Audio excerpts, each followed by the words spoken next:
Hey, Futurist, Jim Carroll from the virtual broadcast studio. Like a lot of folks, we've been watching what has been going on with vaccine rate uptake in our countries and right around the world. And we know this is a very complicated situation. And I want to talk today about the increasingly negative implications of vaccine hesitancy, because this is a trend I've been tweeting about for quite some time. It's a trend that I recently blogged, and it is a trend that I think has some pretty profound implications as we go forward into this future. Now, I know in Canada, we are now leading the world in terms of vaccine uptake, and I think this positions us extremely well when it comes to our future economy, because I think what we need to be realizing is there is both a plus and a minus to regions that have a high uptake compared to regions that have a low uptake. Now look, I've been thinking about this because I do a tremendous number of talks about the future of healthcare, whether for healthcare associations, hospital groups, pharmaceutical companies, all kinds of different organizations. Look, I was with a global leadership team of Pfizer over in Paris just a few months before COVID hit to talk about the acceleration of medical science, telemedicine, virtualization of medicine, the acceleration of medical knowledge, and all this type of stuff. So I've been thinking about the future of healthcare throughout this situation, and I want to take you back and put in context what I think is going on in terms of a post I wrote way back in 2017, the emerging healthcare reality crisis. Now, what I was doing was I was preparing for an event to put in perspective some of the most challenging healthcare conditions of our time. And I'd been watching trends in the US, which is representative of the type of challenge that we're having in the world today. What I did in this post was I took a look at the emergence of a lifestyle disease. So for example, kidney failure, and you can see this is concentrated in the Southwest. It is concentrated in a variety of states. If you look at diabetes, and obesity is concentrated in the same states. Well, because kidney failure usually comes from diabetes and obesity. Heart disease rates is related to this. So same states, same regions, same challenging issues. Percentage of adults with hypertension. It's all concentrated in one particular region. And look, I try not to get political, but what I observed at the time was, look, this is where a certain group of people are supporting a certain political person. And what I wrote into this post is, look, this is not going to end up well. I think we are seeing the emergence of a group of people who are choosing to invent their own healthcare reality. They don't believe facts. They don't believe science. They don't like to hear what they are hearing. They're just going to make up their own healthcare circumstances. And I wrote that increasingly this is going to lead to a tremendous challenge for the US healthcare system. It is going to lead to excessive cost.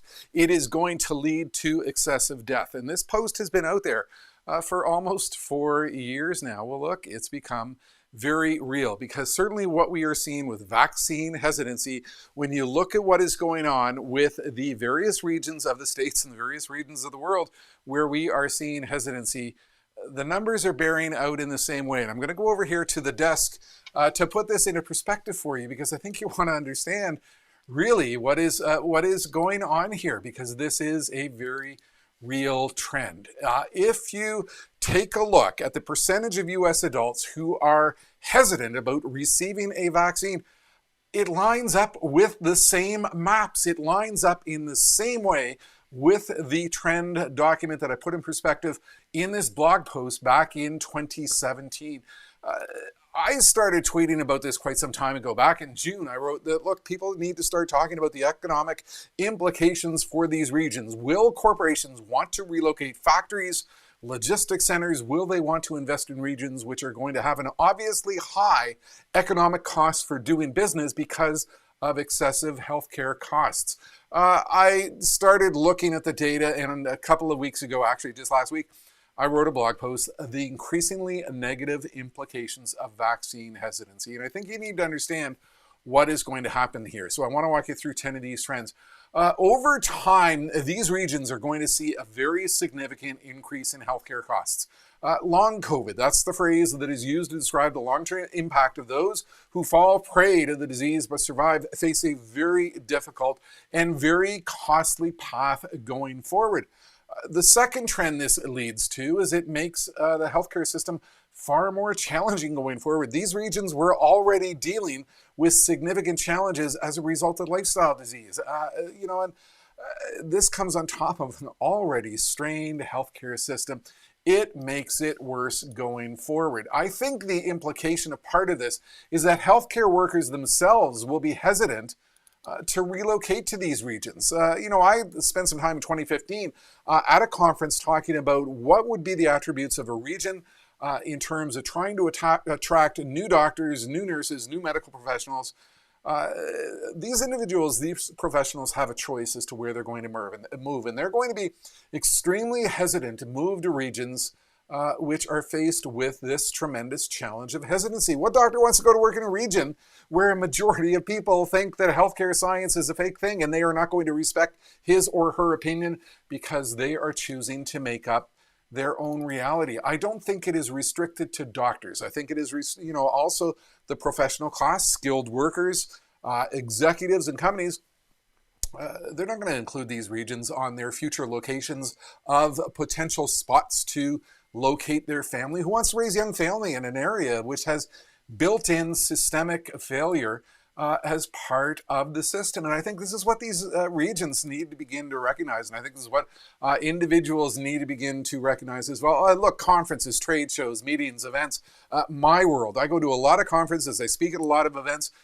And cities compete for the big global and national and regional trade events and conferences. Well, look, our association's going to be willing to take an event to a region which is displaying extremely high rates of hesitancy. And I think that what you put all of this together in future economic opportunity starts to take a hit. What manufacturing company is going to want to locate in a new region, a new factory in a region which has extremely high cost?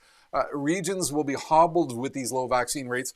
The likelihood of an unreliable workforce that is hobbled continuously by ongoing healthcare issues. So look, these regions are going to be less attractive to companies seeking to relocate new facilities, whether it's head offices or manufacturing or logistics centers or anything else.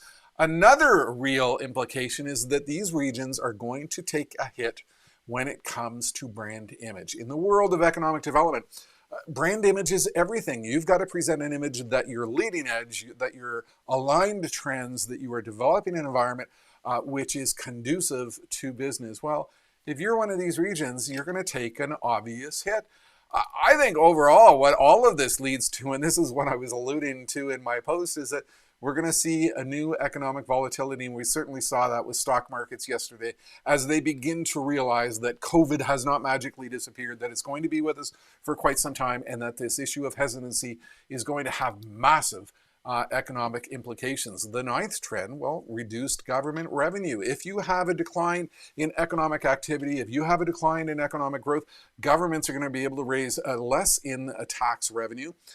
Less money available for spending, and they're dealing with the increased healthcare costs and everything that comes with it. The deficits are going to increase, and obviously, number 10, an increase in political instability. Look, I try not to talk about politics because it's often a no-win situation, but here's what I wrote in my blog post. These regions, which were already on the edge of sanity, fall further into the abyss of widespread mental illness, accelerating their insecurity and outlook. Look, somebody's got to be talking about this because this has major economic implications going forward. This has major implications in terms of the future, major implications in terms of trends, major implications in terms of every single industry I speak about, whether it's healthcare, whether it's manufacturing, whether it's tourism, whether it's insurance and finance, whether it's retail.